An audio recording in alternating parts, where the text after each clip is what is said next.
Entonces se vuelve de pronto un poco complicado como empezar a dar pasos muy rápidos, porque hay ciertas variables o como imponderables que son difíciles de controlar, ¿no? Por ejemplo, la celda que queremos es un tipo de, bueno, es un equipo que no tiene muchos proveedores en el mundo, pero los principales son tres. De esos tres, cuando tratamos de comenzar a trabajar, seleccionamos al que es el más reconocido, que es Ballard, es canadiense, y el problema con eso fue que ellos están muy acostumbrados a trabajar con la industria, con armadoras reconocidas y demás. Entonces llega a la universidad como institución pública y les decimos, vamos a hacer un coche. Bueno, claro, pero ¿cuántos miles de unidades necesitan? Sí, ¿no? sí. Entonces automáticamente, pues de esas tres solo nos quedamos con dos, y de esas dos una nunca nos contestó, la otra nos dio como buen servicio. Compramos la celda y al final, después de un año de proceso de como solicitarla y jalar los recursos y todo este asunto, este proveedor nos manda un correo y nos dice, ¿saben qué? Yo pensé que nos escribía para decirnos que nos la iba a entregar ya, y nos dijo, se acaba de cancelar el pedido porque ya vendí su celda, llegó un cliente y me la pagó así de contado. ¿Cuánto cuesta una celda aproximadamente? La nuestra cuesta $40,000, la pura celda, que eso es solo lo que genera la energía. Faltan los tanques, las baterías para almacenar esa energía, motores, sistema de control. Oye, etcétera. ¿es eso el costo? ¿Es por lo que no armas un coche completamente eléctrico? ¿O es algo de potencia? ¿Por qué no armas un coche que no sea híbrido, sino completamente eléctrico? En realidad, una de las razones por las que no se hacen coches en México es, en primer lugar, la cantidad de variables. Es decir, además de todo de estos temas del sistema de potencia, el problema es, si nos empezamos a ir un poco más profundo, tenemos que conseguir, ya nos vayamos con cosas complicadas, sino asientos, sistema de frenos, dirección, transmisión, estructura, puertas, cristales. O sea, es interminable la lista de cosas. Entonces son proyectos que tienen tantas variables que se vuelve complicado. Por otro lado, la cantidad de inversión es muy grande. Y el problema, esencialmente, fíjate que el problema no es el dinero. El problema es, sobre todo, como enfocándome más a México, el problema es la actitud que tiene la gente.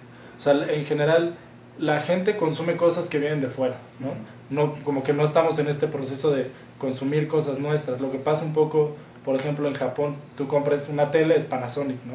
Compras un coche, es Honda. Y así compras un celular y tienen Sony, tienen muchas marcas que no solo sacan al exterior, sino que ellos mismos están ofreciendo a su mercado. Y en México, al contrario. O sea, todo, te compras una laptop, te compras un celular, te compras unos tenis, todo viene de fuera. Entonces, el problema no es que la gente no quiera consumir. Llega el iPhone, que cuesta 7,000, 8,000 pesos, y hacen fila para comprarlo. O sea, no es cierto que la gente no consume. Como que el consumidor tiene su parte.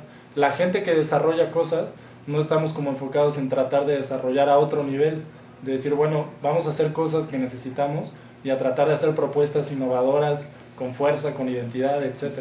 La gente que tiene el poder económico para hacer esto, hablo de empresas, de empresas y demás, el problema es, nosotros nos hemos acercado a armadoras y te dicen, bueno, ¿cuándo está el coche listo, rodando? Pues sí, lo que necesito no es tu ayuda para que me digas si me quedó bien o no, lo que necesito es tu ayuda para llegar a ese punto. Entonces, cuando lo termines, vienes. Pues sí, cuando lo termine ya no te necesito. Entonces, el problema en realidad es, como que es una muy buena pregunta, porque lo que pasa con el diseño de transportes es que son muchos factores que se tienen que juntar. Entonces, ese ha sido uno de los problemas. Cuando inicié con el proyecto, yo en esa época tenía 25 años, entonces casi todos los estudiantes de diseño a esa edad lo que hacen es irse a estudiar a otros lugares del mundo y les va muy bien, ¿no? Pero mi planteamiento un poco era, bueno, yo siempre me he quejado de qué pasa en México, no sucede nada, porque los que tenemos la posibilidad de generar algo, lo primero que hacemos es como irnos a otro lugar y no más bien generar una brecha más grande que existe entre México y otros países. Claro. Entonces, lo importante es como ese cambio de actitud. Lo padre del proyecto es que sí ves que la gente va cambiando de mentalidad. O sea, al principio, cuando yo expuse el proyecto, me acuerdo muy bien de un evaluador que me dijo, oye, ¿qué te hace pensar que un niño de 25 años puede hacer algo que jamás en la historia ha hecho la universidad ni cualquiera de sus investigadores? Y ahora él es muy buen amigo del proyecto y está como muy contento de saber que en realidad se han generado cambios y ahora sus preguntas van en torno a, oye, ¿cuánto va a caminar? ¿Y crees que podamos comprar uno todos? Y ves que su mente como que va cambiando, pero el problema es, como regresando a la pregunta que hacías, que por eso te digo que es muy buena, el problema no es dinero, ni el problema es que la gente no consuma, ni que no tengamos capacidad, porque tenemos diseñadores en los mejores puestos del mundo. Muchos años, muchos años, el jefe de diseño creativo, por ejemplo, de Volvo, de todo el mundo, era mexicano. Y la gente no lo sabe. El problema es que, obviamente, es como muy bueno que él llegue a esos niveles, pero el punto es, eso no repercute en México, eso repercute en Suecia y hace que Volvo se vuelva una maravilla. Oye, y exactamente mis preguntas que siguen son precisamente al desempeño del automóvil. Cuando esté terminado, ¿cuál es la proyección de ahorro de combustible, la potencia, la cantidad de kilómetros que va a poder recorrer? Con respecto a la operación, en realidad lo que se estima, no solo en el Ecovía, sino en los sistemas económicos propulsados por hidrógeno, es que sean combustibles que tienen un precio similar al combustible actual. O sea, en la parte económica me refiero a que es negocio para las empresas que lo vendan, es redituable para la gente que lo consume, te da como autonomías similares a un vehículo como de combustión que usa gasolina. La diferencia es que al final de todo el proceso de movilidad tan solo tenemos vapor de agua y calor. Entonces estamos pagando como tenemos el mismo costo, pero el impacto en el ambiente y el costo en cuestión ambiental y ecológica es cero, que esa es la ventaja. La manera en la que adquiere el hidrógeno el coche es por agua sí, esa es una de la calle, así puede ser. Así es. ¿Y eso no traería problemas ecológicos con el agua ya en la ciudad? ¿Cómo repercute eso en la gente, ¿no? Porque también tenemos un problema de agua, no nada más de gasolina. Sí. Pues esa es una buena pregunta, porque lo que plantea la teoría es, yo tengo agua, genero hidrógeno con esa agua, correcto, vuelvo a generar energía y al final del proceso tengo agua otra vez. Y entonces, teóricamente, en un escenario utópico, yo tengo agua, muevo algo y tengo agua al final para volver a mover algo. Entonces, aquí ese es el planteamiento así más positivo, ¿no? Y utópico. Pero en realidad el hidrógeno tiene muchas fuentes de obtención. La biomasa es una de ellas. Por ejemplo, aquí en la UNAM se generan diario 2 toneladas de residuo de hojarasca y pasto y ramas, toda la parte de poda. Y eso sin contar todos los residuos de las cafeterías y todos los residuos de comida orgánica que la gente deposita.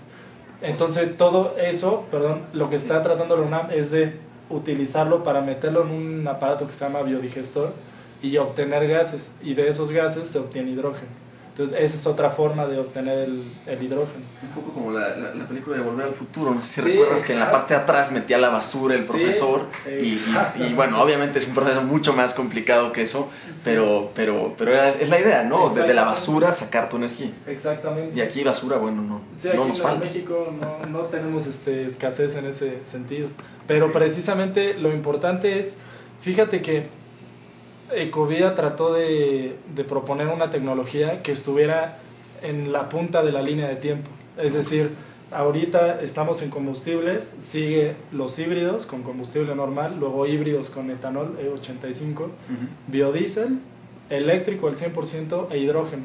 Esa es como la línea de tiempo más común o más comercial. Pero ya estando en la punta, lo importante es como movernos hacia arriba o hacia abajo. Por poner un ejemplo, alguien que hace investigación aquí de energía nuclear decía, es que tú con una pila nuclear, ponía un ejemplo un poco utópico y un poco como en este sentido de ciencia ficción, pero decía, tú podrías nacer y cuando naces te dan tu pila con eso mueves cualquier coche durante toda tu vida y prendes tu laptop, prendes todos tus electrónicos y tu movilidad con una pila.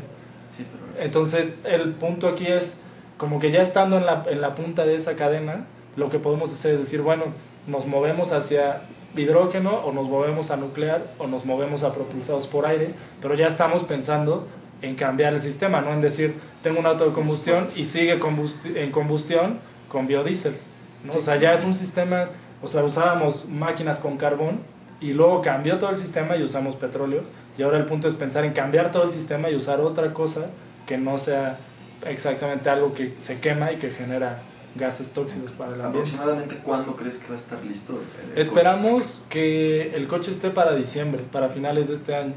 Obviamente esa es como la intención y todos estamos como trabajando muy duro para alcanzar esa meta. Sin embargo, es un proceso complicado, sobre todo en la parte tecnológica. Hay cosas que no podemos controlar y si todo va de acuerdo a los tiempos y a la planeación, esperamos que para diciembre esté armado. Excelente. ¿Puedes enseñar? Sí, claro. Pues este es un resumen del proceso de diseño.